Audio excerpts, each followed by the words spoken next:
A young waitress knelt on the cold floor of a fast food restaurant, her uniform stained red, her hands trembling as she tried to stay calm. At her feet, a tiny golden retriever puppy shook in silence, curling into himself as if hoping the world would forget he was there. The people with money laughed softly. Others turned their eyes away. She kept whispering apologies for the mess, for the delay, for simply existing in the wrong place at the wrong time. And in that moment, kindness felt fragile, almost invisible. If you have ever wondered whether compassion still has a place in this world, please stay with this story. The afternoon heat lingered over the parking lot, thick and restless, pressing against the glass walls of a roadside fast food restaurant in Southern California. Inside, the air smelled of fried oil, sugar, and disinfectant that never fully erased yesterday's mess. The lunch rush had thinned, leaving behind scattered customers and the low hum of machines that never slept.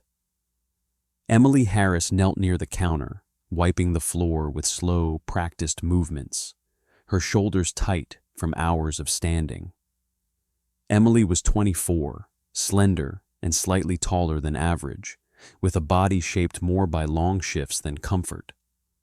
Her light brown hair was pulled into a loose ponytail that never stayed neat, strands clinging to her neck with sweat.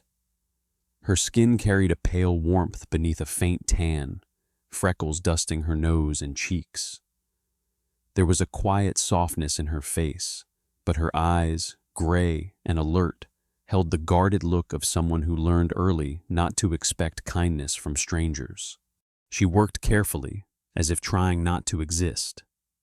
Near the glass door, tucked beside the wall where customers rarely looked down, sat a small cardboard box lined with paper towels. Inside it trembled a single golden retriever puppy, no more than 8 weeks old. His fur was light gold, still fluffy in uneven patches, darkened slightly where it was damp. One ear flopped forward, while the other refused to decide. His ribs showed faintly beneath his coat, and his paws were too large for his fragile body, promising a future he might not reach without help. Emily had found him less than an hour earlier, curled into himself outside the entrance, shaking despite the warmth. Someone had left him there like an inconvenience. She hadn't planned to keep him inside. She hadn't planned anything. She had simply acted. At the counter, a man cleared his throat loudly. Richard Collins sat with the easy sprawl of someone used to being accommodated. Mid-40s, broad through the chest, his shirt expensive and pressed, his watch heavy with polished metal. His hair was dark, combed back carefully, his jaw clean-shaven, his expression permanently hovering between boredom and irritation. He tapped his fingers against the table, eyes flicking toward the kitchen window. "Is this taking long on purpose?" he said, voice sharp enough to cut through the noise. Emily rose quickly, cloth still in hand. "I'm sorry, sir. Your order is coming right up." Richard smirked. "I've been hearing that." She turned, retrieved the tray and approached his table with measured steps. As she leaned forward to set it down, his elbow shifted, deliberate and careless at once. The bottle of ketchup tipped, rolling once before spilling. Thick red sauce splashed across Emily's shirt, streaked down her apron, and splattered into the open box by the door. The puppy yelped softly. Laughter rippled from nearby tables. Emily froze. For a single breath, she stood there, eyes fixed on the spreading stain, the smell of vinegar sharp in her nose. Then she dropped to her knees, moving instinctively, turning her body toward the box. "I'm so sorry," she said, voice barely above a whisper, though she wasn't sure who she was apologizing to. She used her hands, her arms, her entire frame to shield the puppy, pulling the box closer. Her back curved protectively.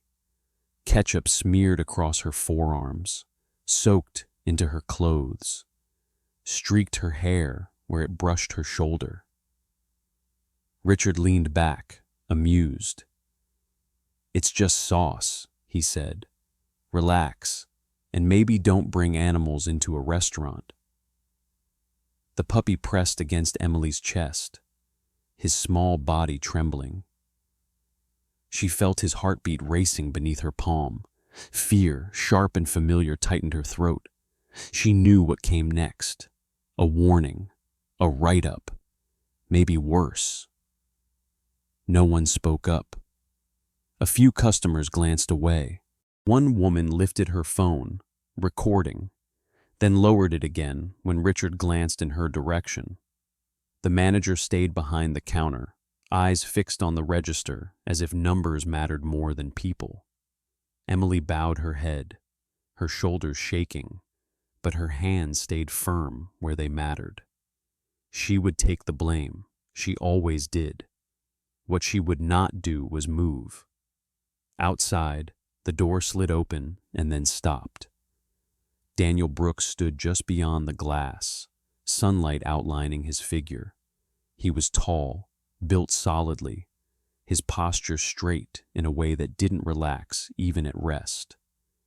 He wore a Navy SEAL uniform, clean but worn, the fabric creased where body armor had once rested. The name patch over his chest was slightly faded.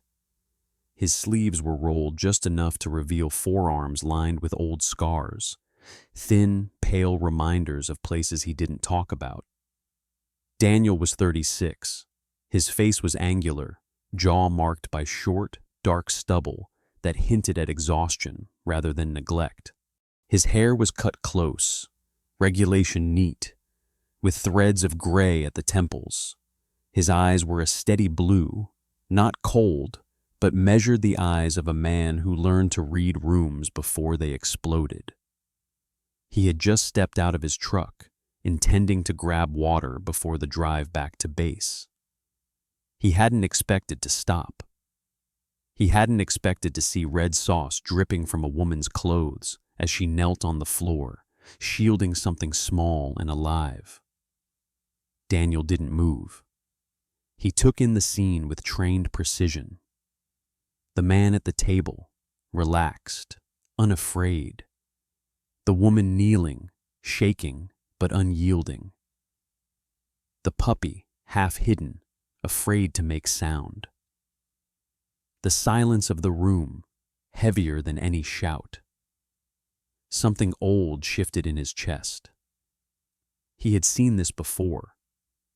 Different uniforms, different floors, same imbalance, same quiet permission cruelty relied on. Richard noticed him then.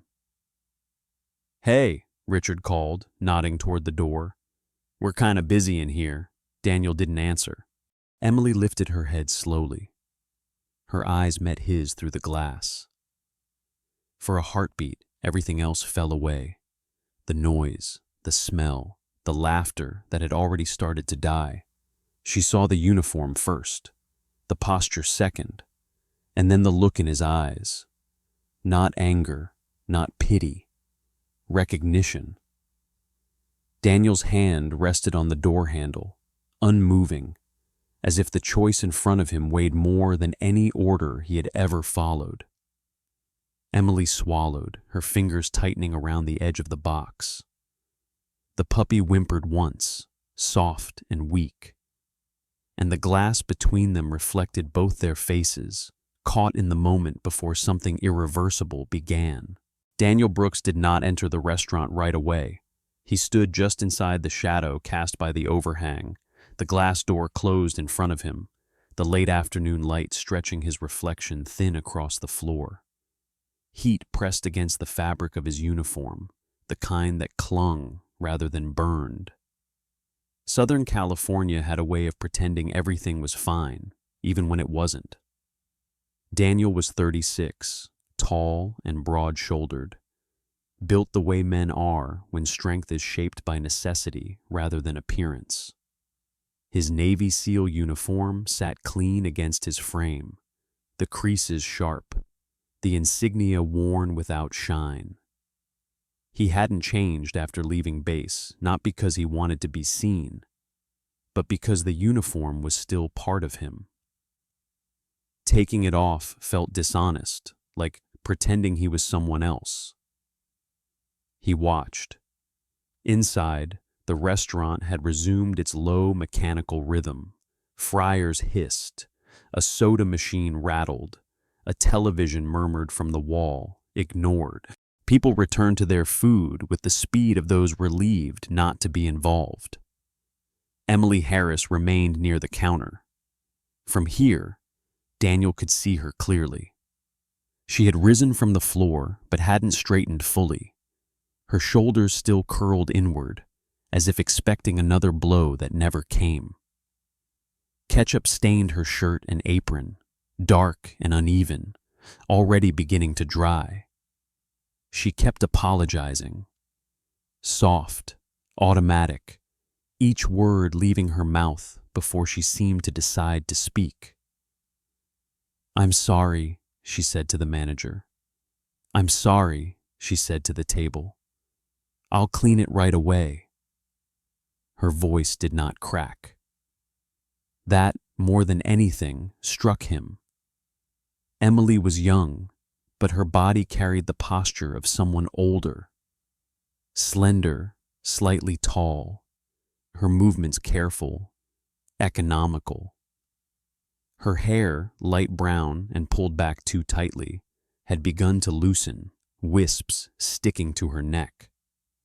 Her skin was pale beneath a faint tan, freckles visible even from a distance. She did not look weak. She looked trained to endure. Daniel had seen that look in mirrors after long nights overseas. The expression of someone who had learned that survival often meant compliance. Near her feet, partially hidden by the counter, the golden retriever puppy trembled.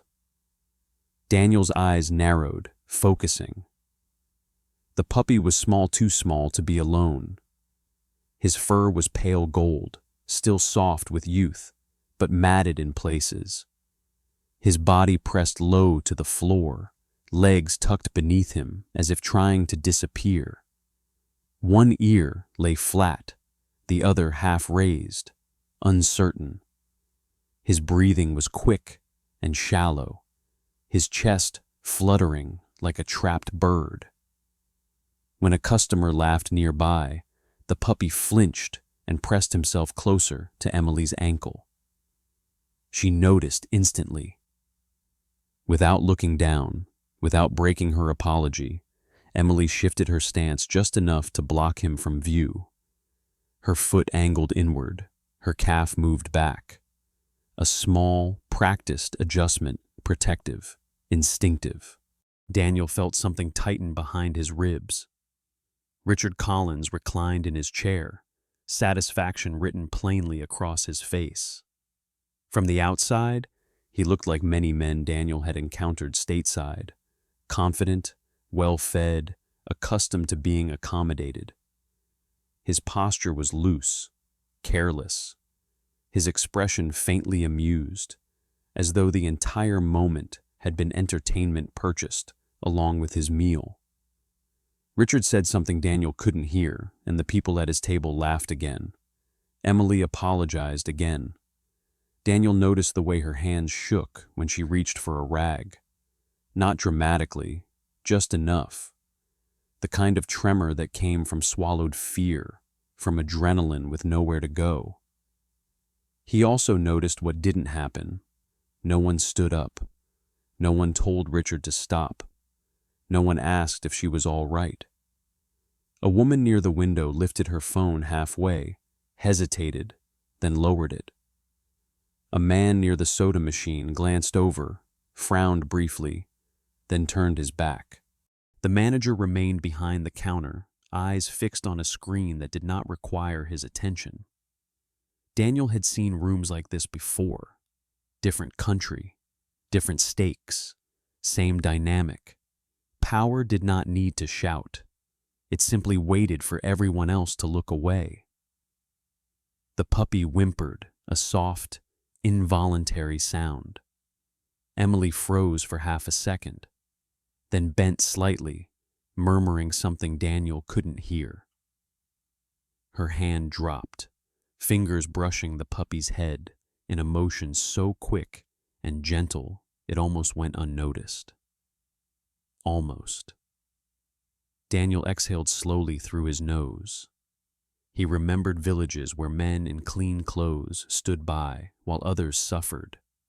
He remembered being told to stand down, to wait, to follow procedure while someone weaker paid the price. He remembered how silence could feel heavier than gunfire. Inside the restaurant, Emily bowed her head again. "I'm sorry," she said, one more time.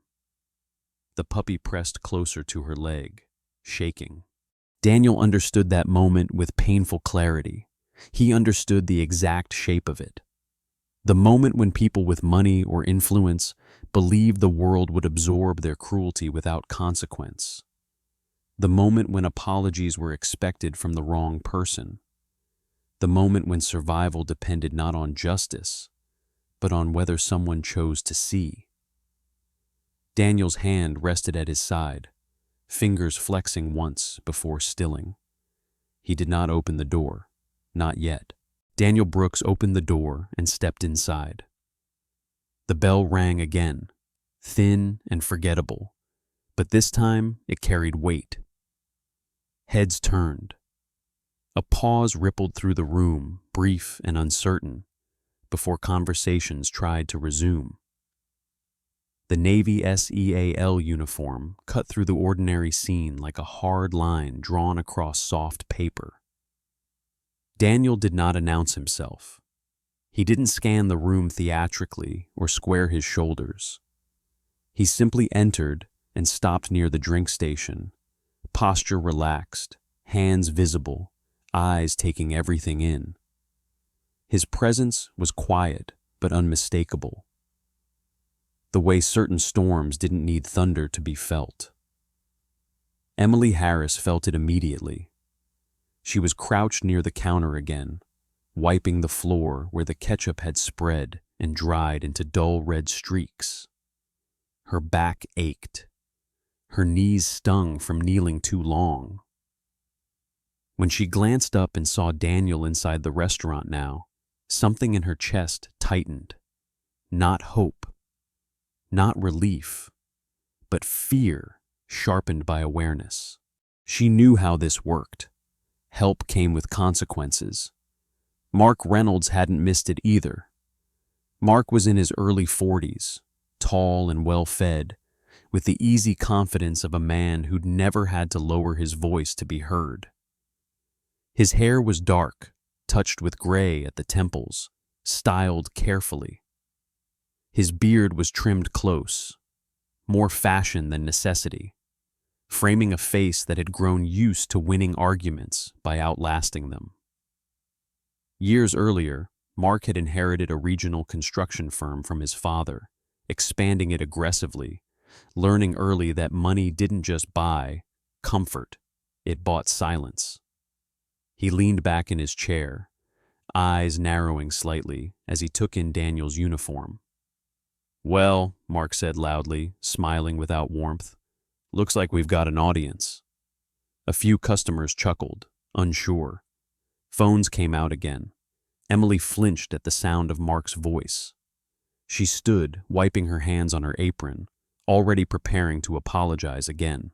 "I'll finish cleaning right away," she said quickly, words tumbling over each other. "I'm sorry for the delay." Mark waved her off, dismissive. "You should be sorry," he said.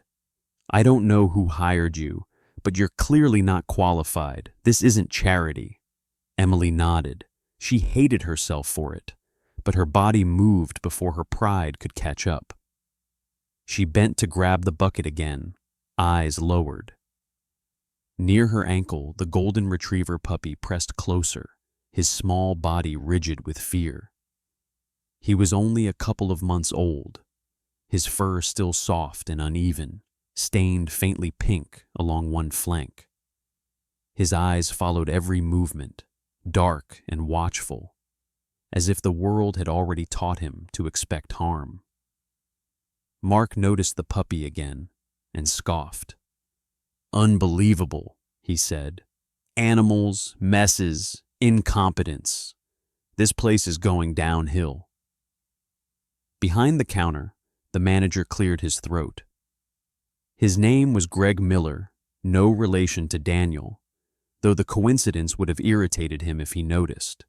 Greg was 50, thin to the point of looking brittle, with wire-frame glasses and hair combed precisely to hide thinning patches. His shirt was spotless, his tie too tight. Greg had spent 25 years avoiding conflict by choosing the side most likely to complain the loudest. "Emily," Greg said, voice strained but controlled, "let's clean this up quickly, okay? We don't want to escalate things." Escalate. The word landed heavy. Emily swallowed. "Yes, sir." Daniel watched without moving. He saw the calculation in Greg's eyes, the way Mark leaned back, satisfied, the way Emily folded in on herself, trying to disappear. He also saw the unspoken truth beneath it all. This wasn't about ketchup. It never was. It was about who mattered. Daniel shifted his weight slightly, not toward Mark, not toward Emily, just enough to let the room feel him there. Mark's smile tightened. "Is there something you want?" he asked Daniel directly now, voice edged with irritation. "Or are you just enjoying the show?" Daniel met his gaze calmly. His eyes were steady, unreadable. "No," Daniel said. "I'm just waiting." "For what?" Mark asked. Daniel didn't answer. Greg stepped out from behind the counter, forcing a professional smile. "Sir," he said to Daniel, "if you're not ordering, I'm going to have to ask you not to interfere." Daniel looked at Greg then, really looked at him, at the man's rigid posture, the faint tremor in his hands, the fear masquerading as authority. He nodded once, slowly. "I'm not interfering," Daniel said. "I'm observing." That word unsettled Greg more than shouting would have. Emily's hands shook as she scrubbed the floor. She felt eyes on her from every direction, some curious, some judgmental, none kind. She wanted to scoop up the puppy and run, but her legs felt heavy, pinned by reality. Mark leaned forward, elbows on the table. "You see?" he said loudly. "This is exactly the problem. People like her don't know their place." The words hung in the air. Daniel's jaw tightened almost imperceptibly. He said nothing. He remembered similar voices, different uniforms. Men who believed rank or wealth rewrote morality. Men who mistook restraint for weakness. The puppy whimpered again, louder this time. Emily froze, then crouched instinctively, one hand reaching back to shield him. Her movement was automatic, protective, unthinking. Ketchup smeared her fingers again. She didn't care. Daniel's gaze dropped to that moment, to the small, shaking animal and the woman who shielded him without hesitation. He understood exactly what was at stake now. Not just Emily's job, not just the puppy's safety, but the lie everyone else was accepting, that money decided who deserved dignity. Daniel remained silent, but inside him, something had already crossed a line that could not be uncrossed. The restaurant emptied faster than it had filled. Mark Reynolds left first, standing with the ease of a man who believed the world would always move aside for him. He straightened his jacket, brushed invisible dust from his sleeve, and smiled at no one in particular. It was not a grin meant to provoke. It was quieter than that, assured, practiced, the expression of someone who had never been asked to explain himself.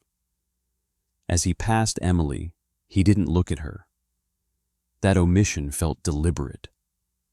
The door slid shut behind him, and the bell chimed once more, harmless and forgettable. Emily watched the glass for a moment longer than necessary, her reflection thin and distorted by streaks left from too many hurried cleanings. The room seemed to exhale now that Mark was gone, though nothing had been resolved. Greg Miller motioned her toward the back. The manager's office was barely an office at all, just a narrow space wedged between the freezer and a wall plastered with laminated safety posters. Greg closed the door behind them with care, as if sound itself might cause trouble. Under the fluorescent light, he looked older than he had at the counter. His face was narrow, his eyes rimmed red from years of sleep cut short by responsibility he never quite owned. Emily stood with her hands clasped in front of her, shoulders pulled in. "I understand you were trying to help," Greg said, adjusting his glasses. His voice was even, measured, the tone he used when delivering bad news, gently enough to avoid argument. "But we have policies. Animals aren't allowed inside." "I know," Emily said. Her voice was steady, though her fingers trembled. "He was shaking. I just needed a minute." Greg nodded, the way people do when they intend to agree without agreeing. "I'm issuing a formal warning," he said. "Any further incidents, and we'll have to reconsider your position here." Reconsider. Another careful word. Emily swallowed. "Yes, sir." Greg's gaze dropped to the floor briefly. For a second, something like regret flickered across his face. Then it was gone. He opened the door. The puppy waited where she'd left him, tucked behind the counter in a cardboard box lined with napkins. He lifted his head when she approached, tail thumping once against the side. His fur was still faintly stained, his eyes still too wary for something so young. Emily crouched and pressed her forehead lightly to the edge of the box, breathing in the smell of fryer oil and cardboard and fear. "I'm sorry," she whispered. Not to Greg, not to the customers, to the puppy.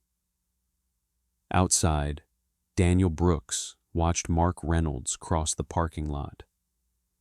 Daniel had left the restaurant moments after Mark, his exit unremarkable, his pace unhurried. He stood near his truck now, the heat of the engine ticking softly beneath the hood. Mark's car, a dark, expensive sedan with tinted windows pulled out smoothly, tires crunching over gravel. Daniel memorized the license plate without effort. Years earlier, a roadside explosion overseas had taught him what followed unchecked confidence. He remembered the feeling of being watched then, the subtle shift in air, the way danger announced itself quietly to those trained to listen. That instinct hadn't dulled with time. As dusk settled, Daniel drove away.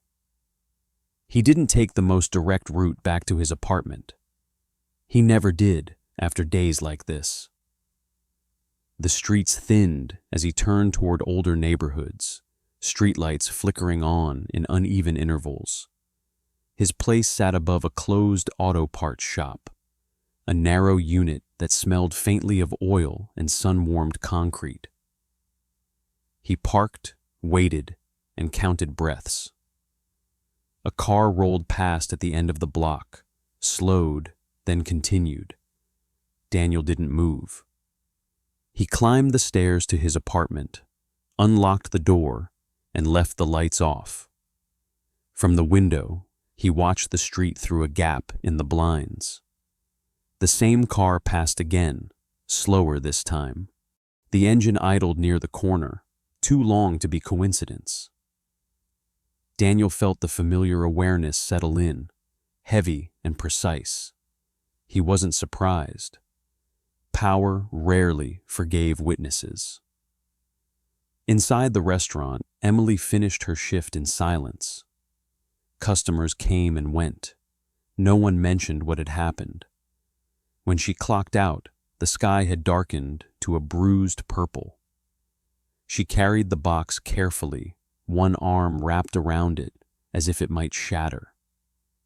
Outside, the air had cooled just enough to raise goosebumps on her arms. She didn't see Daniel as she stepped into the parking lot. She didn't see Mark's car disappear down the road. She only felt the weight of the day press into her chest. The warning echoing in her head, the quiet understanding that kindness had a cost she would be asked to pay. The puppy shifted, whined softly. Emily adjusted her grip and walked on. Across town, Daniel watched the idling car pull away at last. He closed the blinds, exhaled slowly, and reached for his phone. There were patterns here he recognized. Not a single insult, not a single warning.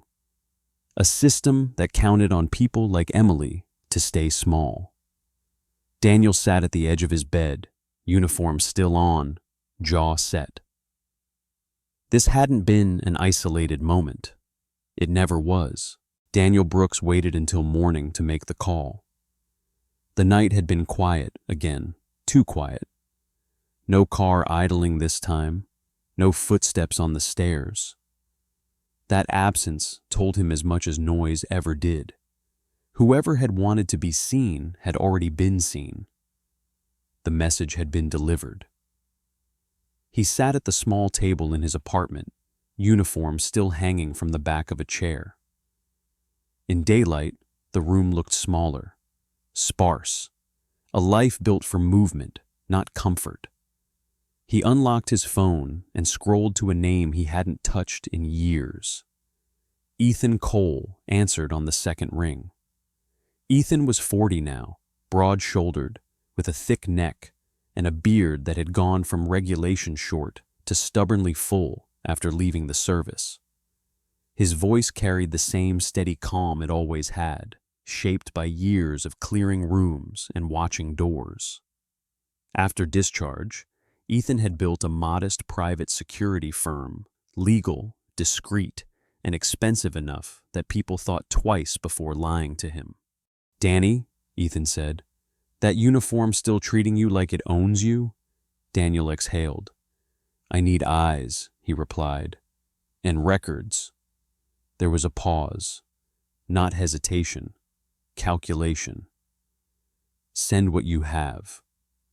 By noon, video clips were moving between phones and servers, footage from inside the restaurant, a customer's shaky recording from near the window, timestamps, license plates, names that appeared more than once when pressure was applied. Ethan didn't ask why. He never did. He only asked where to stand. Across town, Emily Harris sat on the edge of a vinyl chair in a small veterinary clinic that smelled of antiseptic and warm fur. The clinic wasn't fancy. A single-story building tucked behind a strip of auto shops, its sign sun-faded and crooked. But the woman kneeling in front of Emily now moved with certainty. Dr. Lillian Moore was in her late 50s, silver hair pulled into a low bun, glasses perched precariously on her nose. Her hands were strong and gentle at once, scarred from decades of work that didn't pause for weekends. She examined the golden retriever puppy carefully. He was calmer here, wrapped in a clean towel, his breathing slower. His fur, once stained and clumped, had been cleaned enough to show its natural pale gold again. He was small for his age, likely 8 or 9 weeks, underfed, but resilient. When Dr. Moore touched his chest, he whimpered softly, then leaned into the warmth of her palm. "He's lucky," she said, not because of where he ended up, because someone stopped. Emily nodded, tears burning her eyes. She wiped them away quickly, embarrassed. She was thin, almost fragile-looking in the oversized hoodie she'd pulled on after work, her hair now loose around her shoulders. In the quiet of the clinic, without eyes on her, she finally let herself shake. Dr. Moore handed her a list of instructions and medications. "He'll need rest and consistency," she said, meeting Emily's gaze. "Just like people." Emily managed a small smile. The puppy lifted his head and licked her wrist, tail tapping weakly. She laughed despite herself, the sound startled and real. That afternoon, Daniel received the call he had expected. The number was blocked, the voice smooth. "Mr. Brooks," the man said, "this is Frank Halverson. I represent Mark Reynolds." Frank Halverson sounded exactly as Daniel imagined, mid-50s, polished, with the faint edge of someone who had spent a lifetime negotiating other people's messes away. He spoke slowly, each word chosen to suggest reason and generosity. "My client regrets the misunderstanding," Frank continued. "He's prepared to offer compensation for inconvenience, emotional distress, to ensure this matter ends quietly." Daniel looked at the uniform folded beside him. "How quietly?" he asked. Frank smiled on the other end of the line. Daniel could hear it. "As quietly as you like." They set a meeting for that evening. Neutral ground. A lounge near the coast where money softened corners and people forgot to listen too closely. Daniel agreed without argument. He would attend alone, in uniform. When he arrived, Mark Reynolds was already seated. Mark looked relaxed, confident again, the brief uncertainty from the restaurant long gone.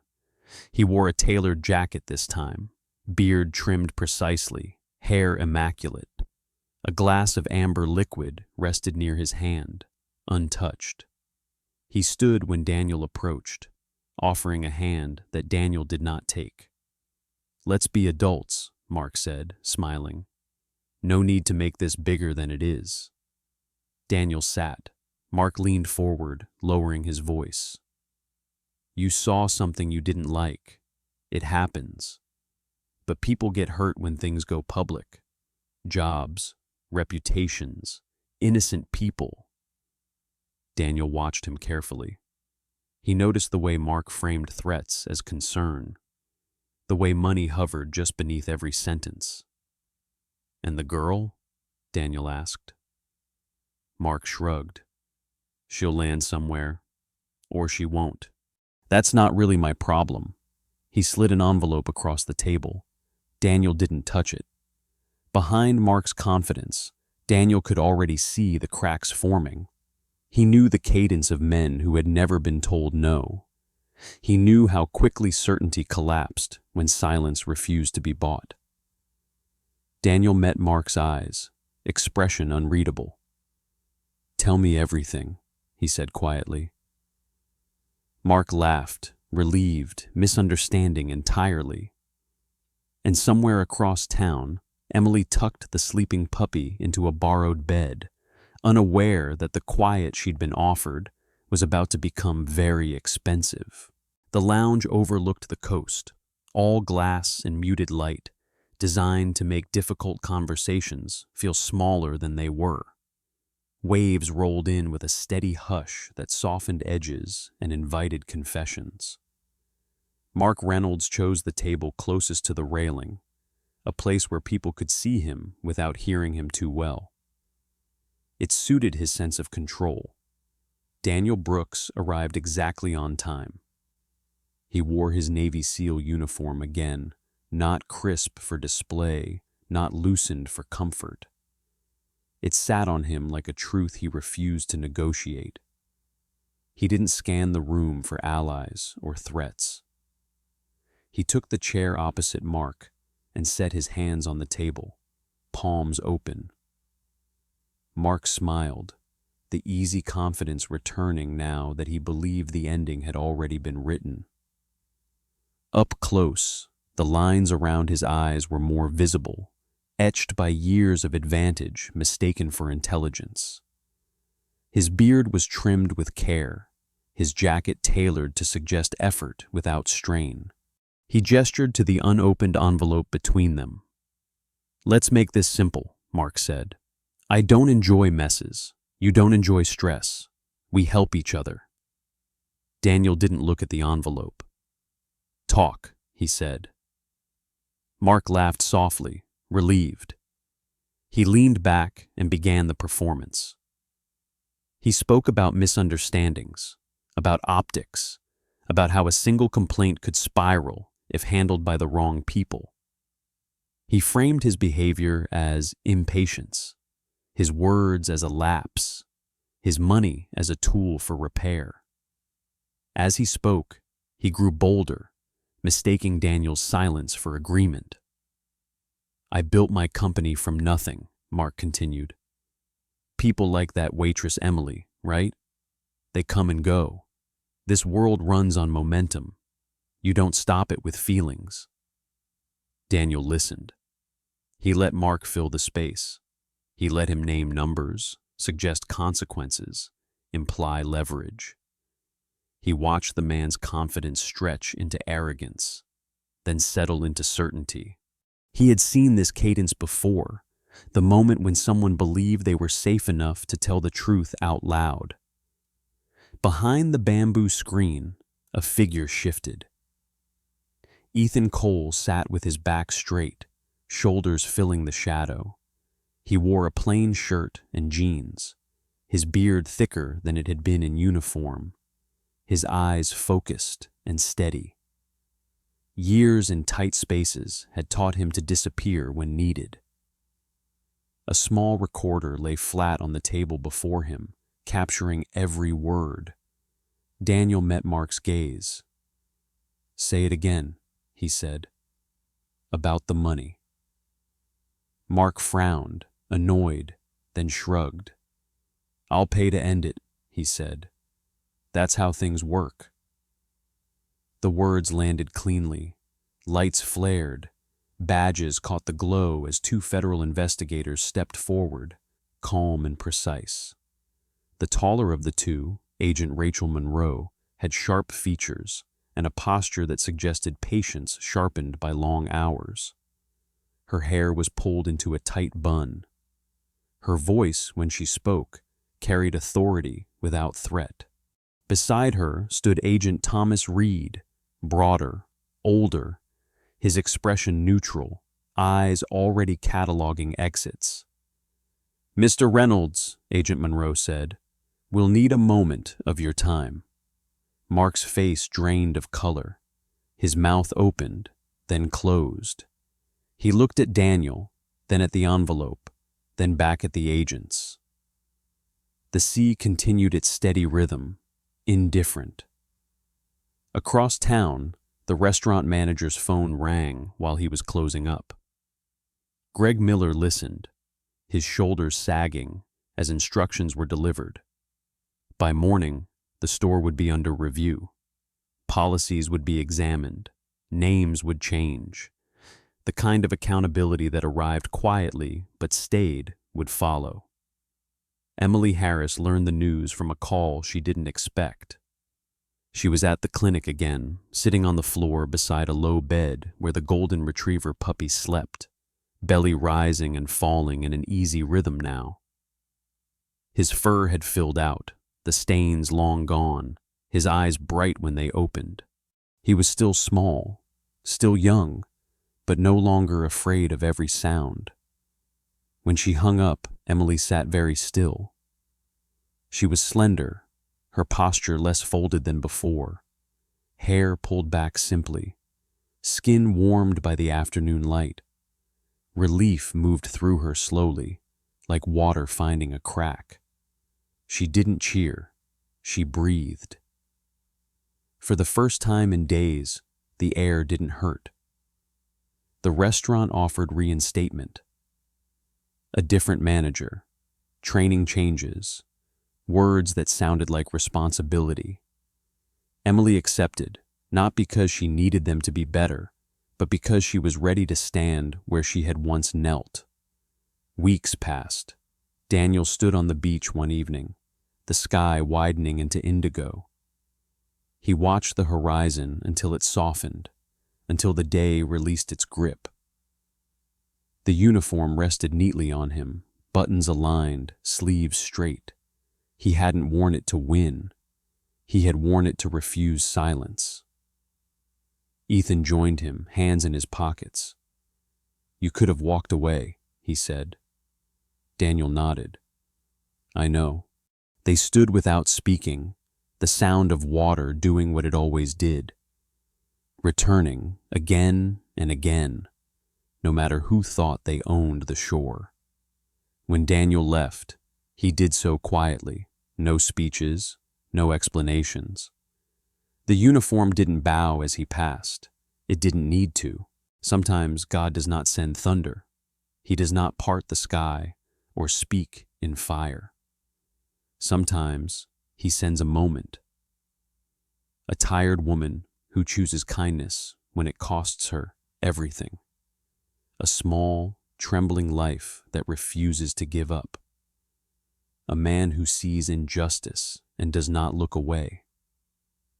In our daily lives, we may never wear a uniform or face powerful people, but every day we are given the same choice: to stay silent when it's easier, or to stand even when it costs us comfort. Faith is not proven in churches alone. It is proven in parking lots, in quiet corners, in moments when no one is watching except God. If this story touched your heart, share it with someone who needs hope today. Leave a comment and tell us where you are watching from. And don't forget to subscribe, because stories of courage, compassion, and quiet miracles deserve to be told. May God bless you.